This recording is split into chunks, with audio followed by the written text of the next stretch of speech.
Now, here's meteorologist Pete Mangione with your live Pinpoint Doppler 12 Futurecast. And we will not get a direct hit from that storm system, but we will be on the mild side of it, and we will also get some gusty winds. So you still have time to maybe secure or bring in those lawn decorations out there as the strongest of the winds arriving after midnight, continuing through noon. We will also see periods of showers, but I think the wind the bigger story than the rain with this particular weather system. Winds right now around 17 miles an hour in Newport, 13 in Westerly, so they are starting to get strong here along the south coast. From Providence up to Smithfield, not so bad, but these winds will work up to the north, and those wind gusts will increase. Right now, our wind gusts are not that impressive. In fact, we don't have many.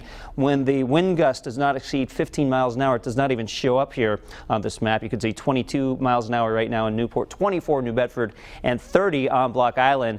In Warwick, we've seen the drizzle over the past couple hours. In fact, on the radar, the drizzle looks a little grainier than the plain old rain showers. Notice how the rain showers to the north a little more defined, while the drizzle sort of doesn't have the most defined shape in the world. That's because the water droplet's a little stronger. That's a little weather nerd factoid for you. Let's go back over to the forecast, though, for the rest of the evening. Now, showers will not be coming down non-stop. It's simply a situation where they start, they stop, and then sometimes we just get that patchy drizzle moving through. 7 o'clock in the morning, we start to kick out these showers, but a few more could pop up through about 10 o'clock in the morning. And then in the afternoon, notice how we bring in the sunshine. Actually, a pretty nice afternoon with temperatures in the 50s. It's going to take a while to get those temperatures in the 50s, though. 43 right now in Smithfield, 45 Providence, 48 Newport, 48 Westerly, 49 right now on Block Island. You could see that front has some colder air with some snow on the backside, but often these fronts have mild air out ahead of them. That's what we're going to get. So all this mild air ahead of that front that moves into southern New England. Now, we're not going to see temperatures in the mid-60s like in Pittsburgh, but we will get a piece of this overnight tonight through tomorrow morning. In fact, by around 4:30 or 5 o'clock tomorrow morning, temperatures already in the low 50s, and then we will likely hit our high temperatures right around 11:30 noontime. But notice what happens as we get past 1 or 2 in the afternoon. Colder air starts to move in as a front approaches, so by 4:30 in the afternoon, back into the low 40s in Smithfield, Providence, in the mid 40s, and then into the 30s we go late tomorrow night into Wednesday morning. Maybe some spots go into the 20s, so temperatures kind of all over the place tomorrow, starting very mild, ending quite cool. Overnight, temperature around 50 with some rain showers, very gusty winds.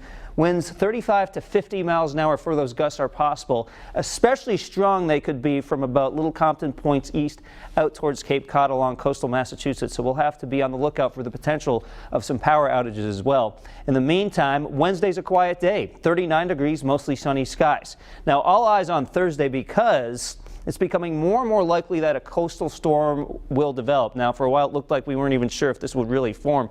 It does look like that's going to happen, but the question is, where does it go?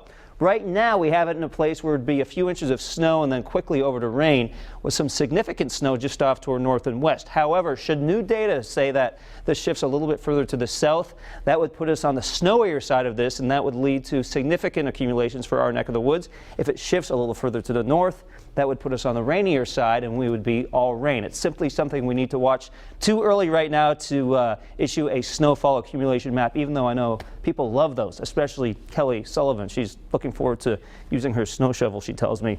7-day Futurecast continues into New Year's Eve and New Year's with the potential for some snow flurries on New Year's Day. New Year's Eve itself looks pretty chilly with temperatures in the low 30s. Of course, Michelle's in tomorrow morning with an update, but I think you phrased it perfectly on the newscast earlier this evening, where you want to keep your snow shovel on standby. Yeah, and I hope it actually collects some dust. Because that would be, yes, optimal for many people. All right, Pete, thanks so much. There's much more to come on Eyewitness News at 10.